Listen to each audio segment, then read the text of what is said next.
Ayan, no? So, ito yung mga dreams coming true talaga, mga kapiksi. Sumasukses kayo sa mga pangarap nyo sa buhay, guys, dahil sa mga pagsisikap at pagtsatsaga nyo. So, nakakamtan nyo na yung matatamis na bunga ng mga pagsisikap nyo and naabot nyo na yung mga dreams nyo. So, maganda yan, mga kapiksi. Magkakaroon ng mga positive changes din, no, sa inyo, guys. Basta matuto kayo magplano ng maayos. And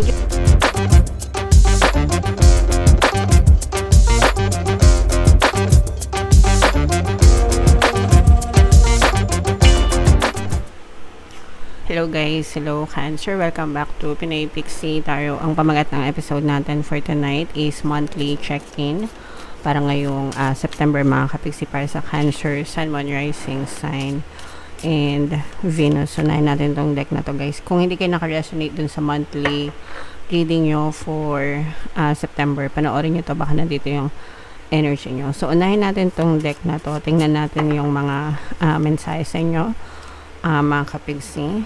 So, meron tayong isolation message, guys, no? So, for some of you, pwedeng yung iba sa inyo, guys, parang medyo nag-emo, nagiging sensitive.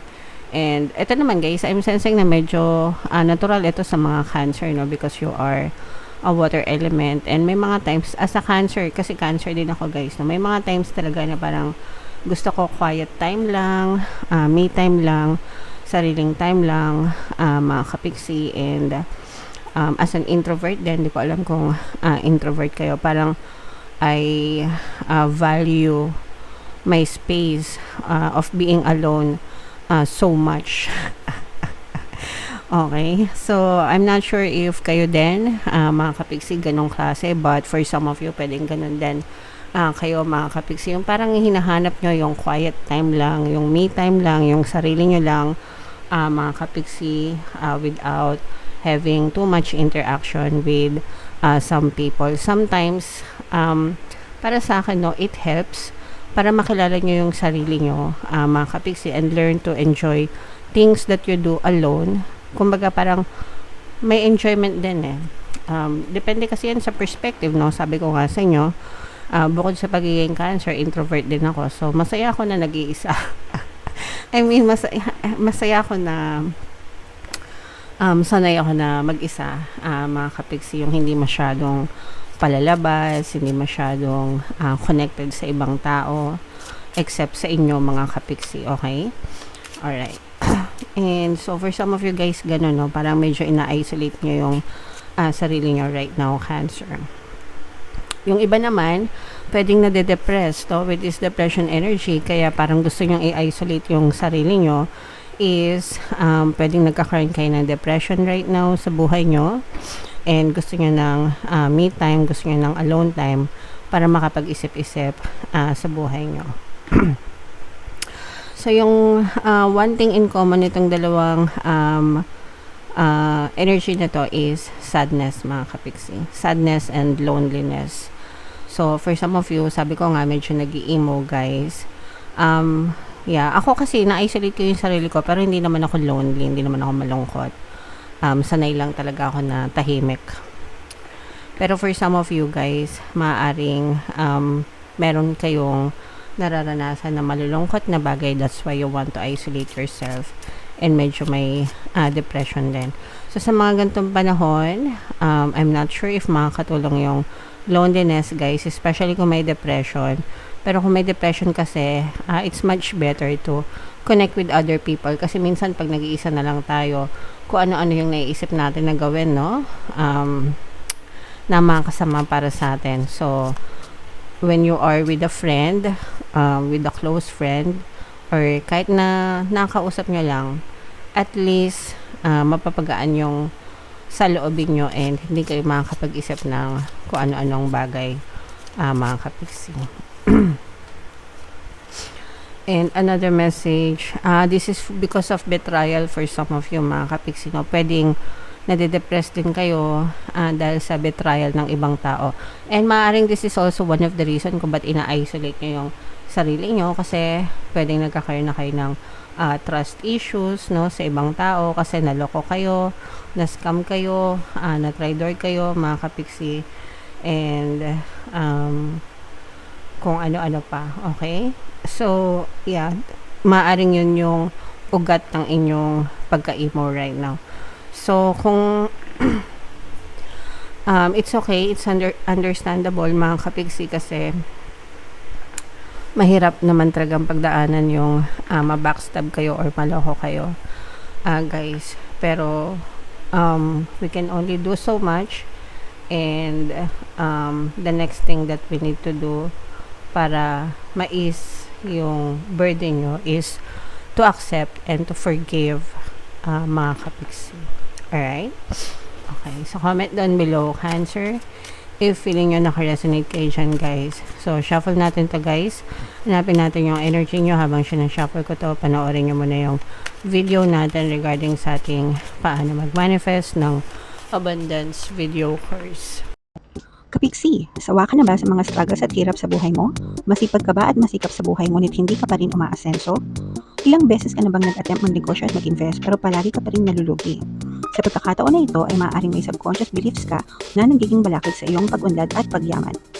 Introducing, paano mag-manifest ng abundance video course.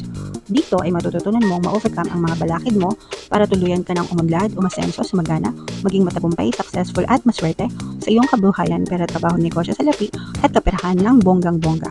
Dali, mag-send na ng email sa pinoypixie@gmail.com at simulan na ang iyong pagyaman ngayon. Alright, so sa lahat ng gusto mag-avail ng course, guys, naka-flash sa screen nyo, meron tayong paano mag-manifest ng abundance video course, meron din tayong paano mawala ang third party at magkaroon ng harmonious na relationship, and meron din tayong paano pabalikin si ex-vice breakup.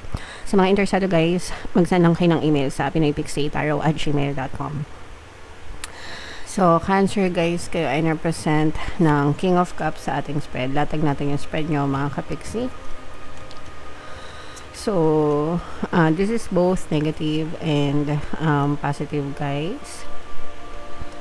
So, unahin natin yung negative, mga kapiksi. So, sa negative, guys, nakikita tayo na for some of you, nagkakaroon kayo ng mga konting problema. Itong problema na to, guys, this is because of stress, anxiety, mga kapiksi, control issues, at saka mga conflict din, no? Mga conflict din with other people. Ito yung reason, guys, kung bakit kayo nag-i-emo kasi ayaw nyo ng parang lahat naman siguro, guys, ayaw ng kinokontrol or minamanipulate tayo, especially kung oppose yung belief natin or yung paniniwala natin with other people. Kasi for some of you, guys, parang ganun, no? Somebody is trying to control you or manipulate you or ginagaslight kayo, mga kapiksi, pwedeng sa relasyon ito, no? This may be relationship issues, lalo na kung if you are dealing with somebody na narcissistic, no? So let's say for yung narcissistic, yung person nyo, guys, yung specific person nyo. Yeah, so for some of you, parang ginagaslight kayo nitong person na to, guys, and medyo nai-stress kayo. Hindi medyo, guys, nai-stress kayo ng bonggang-bongga dito sa person na to, guys. So yun yung medyo burden para sa inyo, guys. So yun yung mga nagpapahirap ng kalooban nyo, mga kapiksi. It's hard to deal with narcissistic people. Although for some of you, guys, no, hindi naman lahat narcissistic yung mga person nyo. Pero nasa sa inyo yan, mga kapiksi, if you want to stay with the person or meron kayong chance na lumayo or umalis sa kanila, mga kapiksi. Pero ibang klase kasi yung personality ng mga narcissistic na specific person. They are hard on the core. Walang pinapakinggan yung mga yan.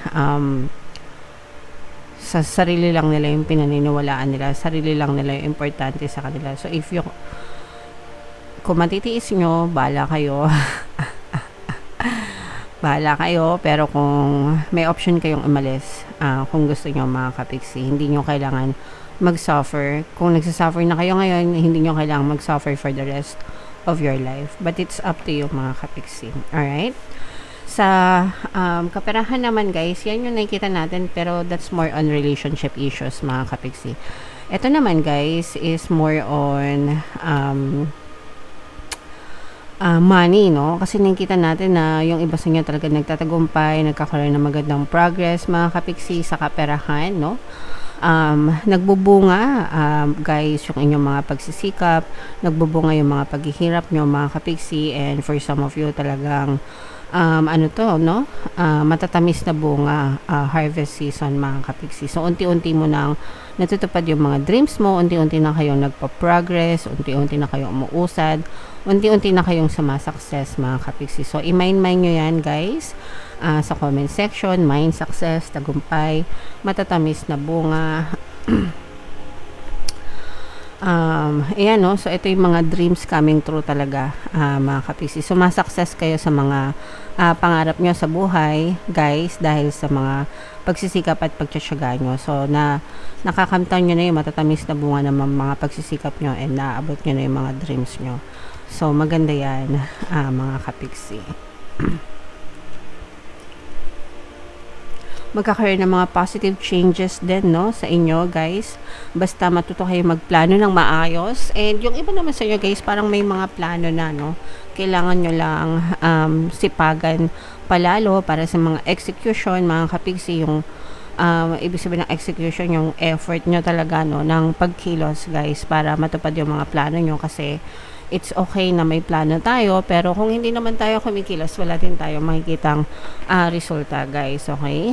Kaya nga, palagi kong sinasabi sa inyo, mga kapiksi, ang pagkakaiba ng taong nagwawagi sa taong nakakaalam ay nasa pagkilos. So, yung pagwawagi, guys, yun yung success na energy. Hindi kayo magwawagi kung hindi kayo kikilos, mga kapiksi. Okay? And palaging tatlo yan, guys, no? Huwag niyong kakalimutan. Una, yung prayers and affirmations, yung pagdadasal. Pangalawa is yung effort, guys, no? Yung pagkilos nyo towards your desires. And of course, yung number 3, ito yung nakakalimutan ng mga tao, which is equally important din sa 1 and 2. And yun yung pagkakaroon ng positibong mental diet, mga kapiksi. Kasi kahit na nagdadasal kayo and kumikilos kayo, pero ang mindset nyo ay negative, para kayong nagdadrive na nakaapa kayo sa brake imbis na sa gas, no? Nagets nyo ba? Syempre, pag nakaapa kayo sa brake, hindi kayo aandar. Naka-brake nga so stagnant, di ba?